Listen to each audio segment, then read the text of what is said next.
है, जैसे मटर हुआ, आलू हुआ, इसमें हम 100 ml 120 ml भी दे देंगे तो वो नुकसान नहीं करेगा। और हमेशा ध्यान दें कि ये दवा को बीन में खास करके ओवरडोज कभी ना दें। जोहार दोस्तों, देखिए हम जो कल बीन लगाए थे उस खेत पर आए हुए हैं और शाम को बारिश भी हो गया है, रोपते रोपते में बारिश हो गया और यहाँ लगभग जो नमी है वो ठीक भर नमी है। देख सकते हैं ये बीन का मतलब अंकुरित के लिए बहुत ही अच्छा नमी है। ये बहुत ही अच्छा बारिश हुआ जिससे ये जो बीन का अंकुरित होने में बहुत ही आसान होगा। अगर बहुत तेज़ बारिश होता तो ये जो है मिट्टी बैठ जाने से अंकुरित में थोड़ा सा दिक्कत होता है, लेकिन एकदम बहुत ही अच्छा एकदम फुहारा जैसा पानी पड़ा है इसमें और ये बहुत ही अच्छा मतलब नमी आ गया इसमें। हम आपको इसका बीज को भी दिखाते हैं। देखिए इस तरह से बीज भी पूरा एकदम फूल गया है एकदम। देखिए ये बहुत ही अच्छा नमी इसको मिला। तो दोस्तों इसमें ज़रूरत है अब हमको घास दवा देने का, इसलिए कि अगर हम घास दवा देते हैं तो इसमें घास आएगा नहीं, नया घास उगेगा नहीं। खैर पुराना घास जो भी है वो तो खैर नहीं मरेगा, लेकिन जो नया घास निकलता है फसल में वो नहीं निकलेगा।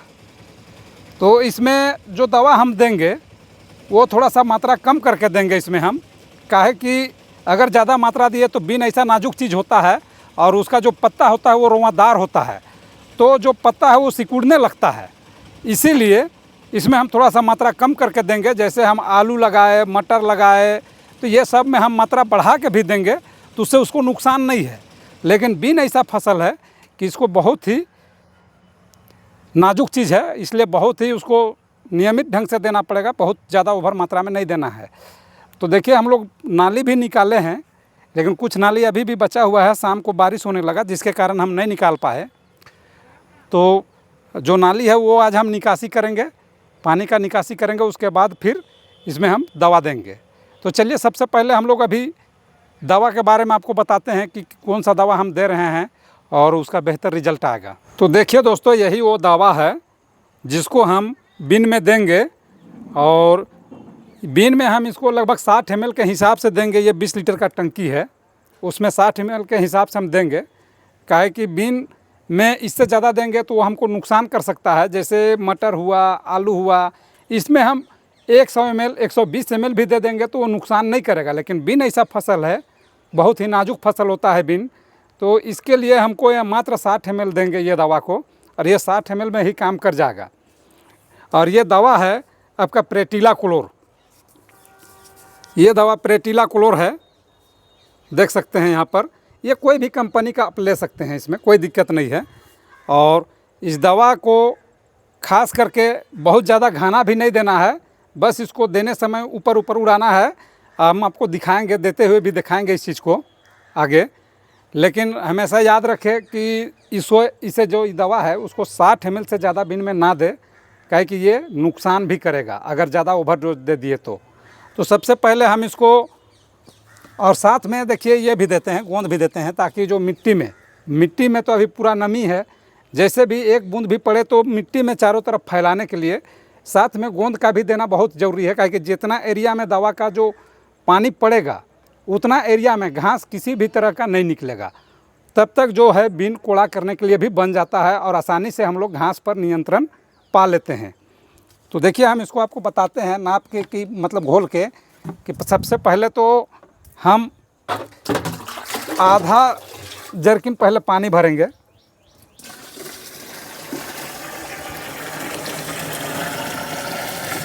आधा जर्किन के बाद तब हम फिर दवा नापेंगे।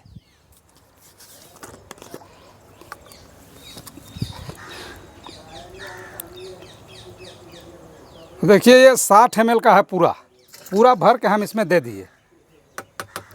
तो देखिए दोस्तों ये जो गोंद है हेल्पर, उसको पर लीटर 1 ml से भी बढ़ा के थोड़ा सा देना है। काहे कि हम इसको मिट्टी में दे रहे हैं तो इसको थोड़ा सा हमको बढ़ा के देना है। लगभग ये 20 लीटर का टंकी है तो कम से कम इसको हम 30 ml देंगे, ताकि जो पानी का फैलाव है उसको मिट्टी में ये बहुत तेज़ी से बढ़ाता है। जैसा फसल वैसा देना पड़ता है। तो हम मिट्टी में दे रहे हैं तो इसको थोड़ा सा हमको बढ़ा के देना है। उसके बाद हम पूरा पानी भर लेंगे इसमें।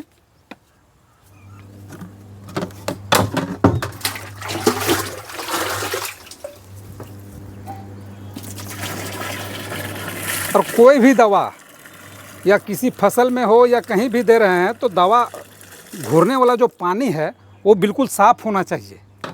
क्या कि कोई फसल में भी अगर आप दवा दे रहे हैं और पानी अगर गंदा हो तो फसल में वो नुकसान देता है, उससे वायरस होता है।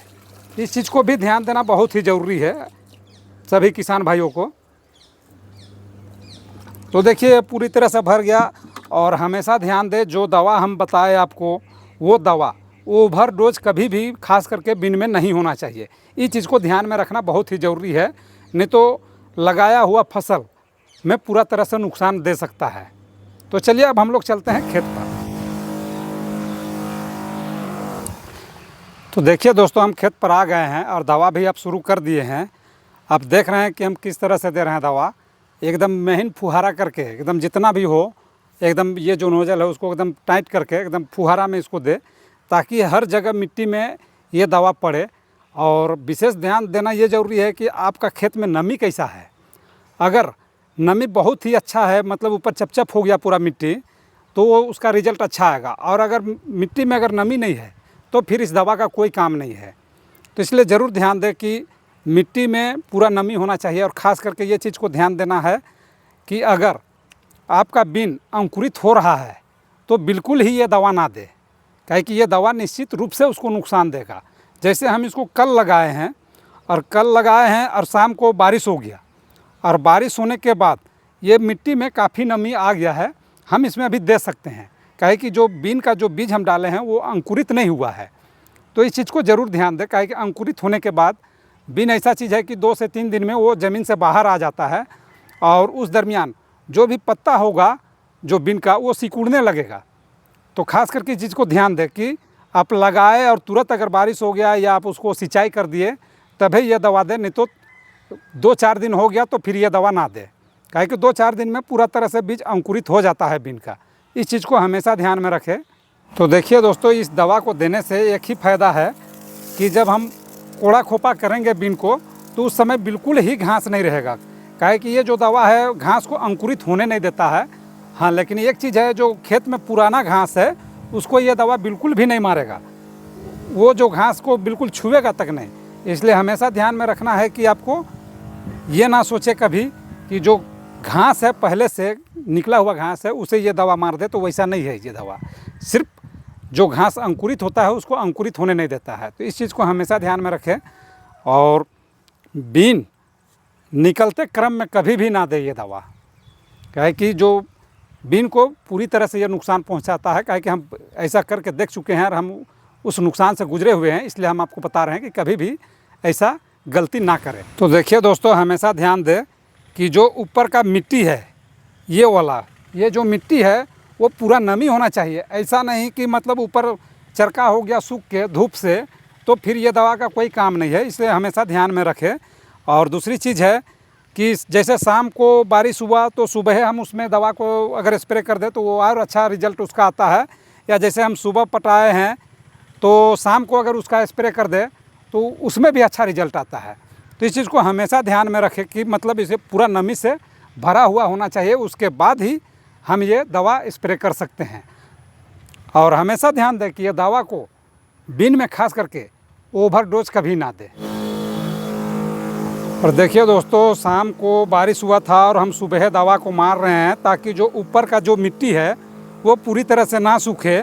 हमको तो यहाँ नाली भी बनाना है, लेकिन नाली बनाने में हमको लेट हो जाएगा तो ऊपर का मिट्टी सूख जाएगा। इसलिए पहले हम नाली नहीं बना के पहले हम दवा स्प्रे कर रहे हैं, उसके बाद हम नाली बनाएंगे तो ज़्यादा अच्छा होगा। देख रहे हैं ये ऊपर का जो नाली है इसी से सिंचाई होगा, यही मेन नाली है। इसको हम मेन नाली के लिए छोड़े हैं, तो इसको हम बनाएंगे तो इसी से मेरा ये जो खेत है उसमें सिंचाई होगा। तो हमको ध्यान में रखना है कि जब पूरा तरह से नमी हो तो हम दवा दें। अगर हम लेट करेंगे ऊपर का मिट्टी सूख जाएगा तो ये दवा बिल्कुल ही काम नहीं करेगा। तो दोस्तों, आज का वीडियो हम यहीं समाप्त करते हैं। धन्यवाद।